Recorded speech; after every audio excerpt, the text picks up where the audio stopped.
So today's video, as promised, is going to be all about how do I make my money. In about 2006-2007, prior to the financial crisis, I was staying in a penthouse, and this penthouse even had a roof garden. It was in the middle of Delhi, fantastic views, and I remember looking down at the time when I would have been at the pinnacle of my career, or at least the pinnacle of the company at the time. We had over 84 staff, we were responsible for over 2,500 websites, and I had more money at that time in the bank than I had ever seen before and have ever seen since. So you would think that that would be my best time, and it wasn't. Now of course at the time I didn't realize that. I was working between 16 and 18 hours a day.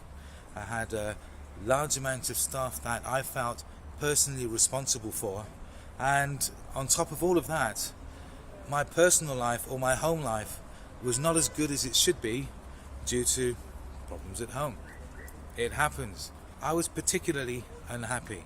Now, moving on, a couple of years later, I had literally become a glorified freelancer, predominantly for 2 agencies in London. I used to only have to catch the train into London once a week, sometimes twice a week if I was unlucky, and I absolutely loved it. Yes, only working 40 hours a week, but come 5 o'clock I stopped work and I didn't have to worry about anything. One of the first lessons I learned in my early 30s, which was quite late to be honest, I think a lot of people learn this much earlier on, and they have a different type of influence at home to allow them to learn this earlier on, is the fact that it's okay to be selfish. What do I mean by this? Well, if you want to do something because it will make you happy, if you want to do something because it's one of your main goals in life, then really you should be able to do it. And sometimes, especially if you've got family involved, especially if you're married, especially if you've got certain friends, if you want to do something for yourself, it will come up in conversation about how selfish you are. You're selfish, you're just thinking about yourself. Well, the reality is we are all selfish. It's a human trait, and if you want a good life where you don't get to hear how selfish you are every day, the easiest thing to do is to surround yourself with like-minded individuals. If you're the type of person, for example, who likes to travel, it's much easier to be living with someone that when you say, I would like to do some traveling this weekend, the answer you get is, me too, rather than, oh, you're just selfish, why can't we do this, why can't we do that? When the reality is, most people who will complain at you that you are selfish, it's actually selfish of them to expect you to do something that you don't want to just to make them happy. So yeah, I learned very, very quickly, but a bit later in life, that there's nothing wrong to be selfish, and it's not just things to do with hobbies, but to do with your entire life. So I was working for these London agencies, and I had to wait for some money. That's why I needed cash that day, and I was told, if you go to reception and wait a little bit, someone will give you some cash. I didn't have to wait for money to be sent electronically or anything like that. They were happy to help me with cash I needed at that particular time. So I went there and I was waiting for the cash, and there was a guy that I didn't really know, and this guy who knew me but I didn't know him took a dig at me, as in, you know why it's so difficult to get work here these days? No, why is that? I said, because of all these idiots who've been sending the work to India. Because he knew that's basically what my company had been doing for years. I had a big team in India, 4 offices. It was quite a nice setup. And I almost went to the trouble of explaining to the guy, hey, it's not my fault that the cost of living in this country is so high. It's not my fault that they happen to have the skill sets needed to do the job.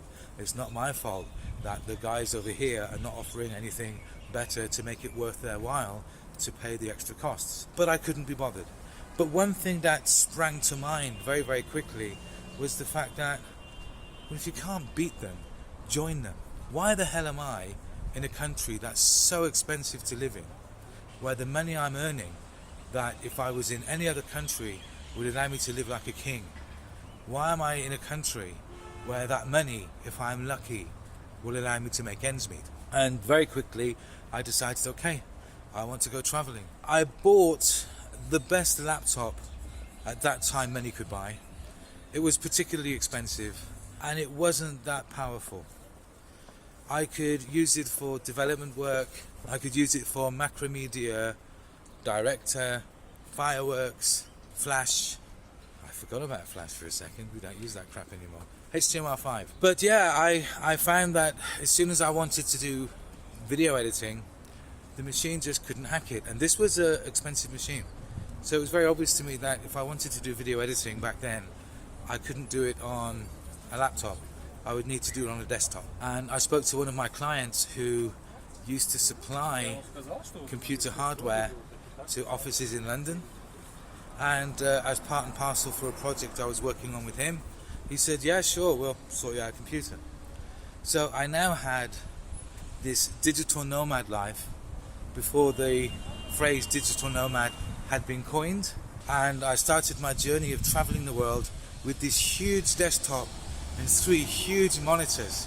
So the lifestyle is somewhat different to what you see on Instagram with someone traveling the world with a laptop in a rucksack.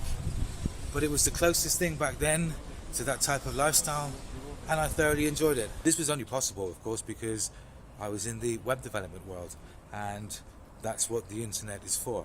So it worked particularly well for me. However, as time went by, the type of work I wanted to do was not as easy to get hold of anymore. Most of my clients, they had become more stable as time had moved on.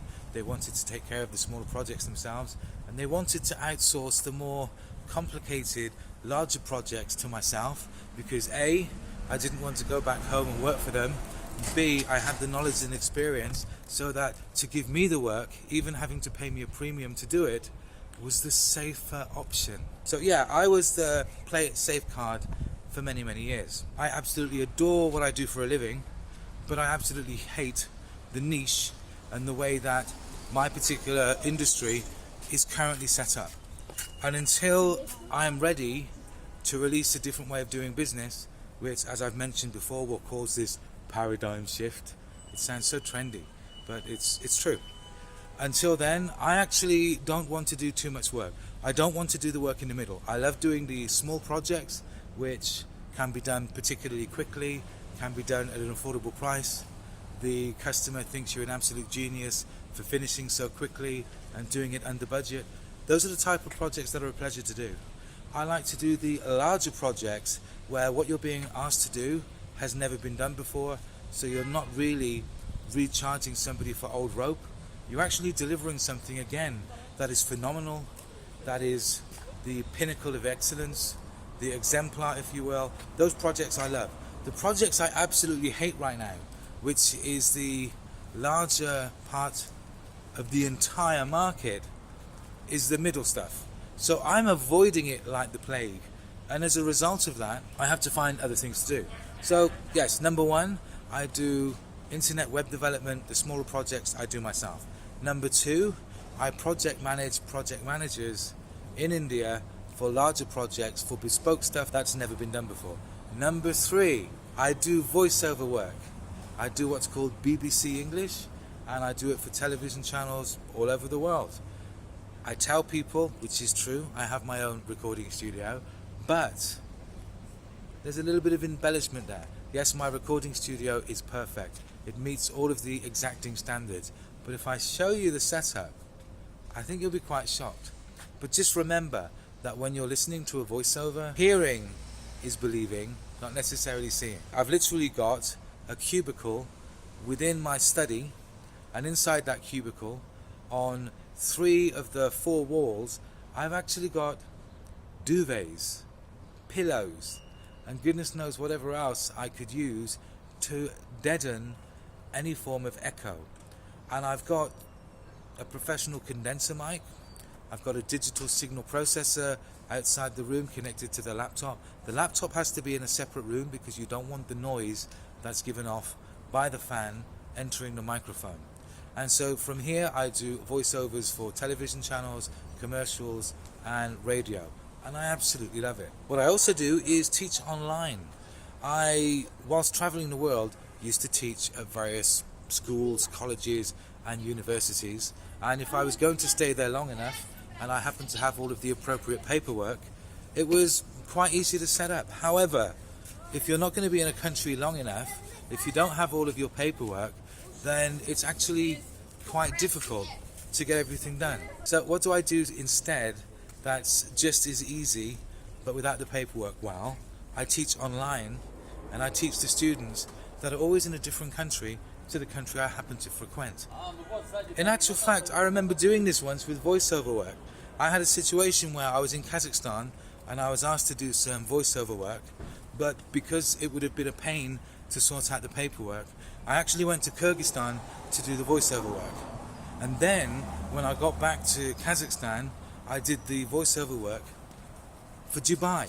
So yeah, teaching online brings me in between 3,000 and 4,000 a month. Web work brings me in at least a couple of thousand a month. And the voiceover work, which I don't do every day, I get about $300 an hour. But that's a finished hour after editing, not how long it takes to actually create the voiceover. So when you add up all of that, it's pretty good money even for the UK. If I was in the UK earning that sort of money, I could have quite a good average quality of life.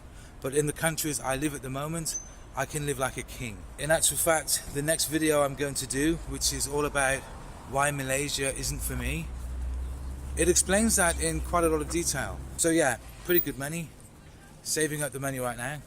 All of these particular type of jobs are remotely. If you have a look in the description, I will have some links there for where you can, if you're interested in teaching online, you can find out more information. There's Dada ABC and there's UU ABC. Those two are a good starting point, and I will also put a link to a website or a Facebook page. I think it's called Nomad or something, or Did You Know? And that will give you more information. On top of that, let's have a look at the voiceover work.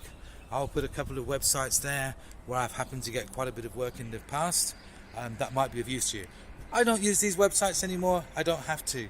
There's plenty of companies out there, almost like agencies if you will, that once you've actually got a track record with them, they'll just keep sending you work. But I'll put a couple of links in there for you. With reference to web work, if you know what you're doing, I suggest you hit up the freelancer website, and I'll put 3 or 4 in the description for you as well. Well, I hope you found that of interest. Thank you for listening.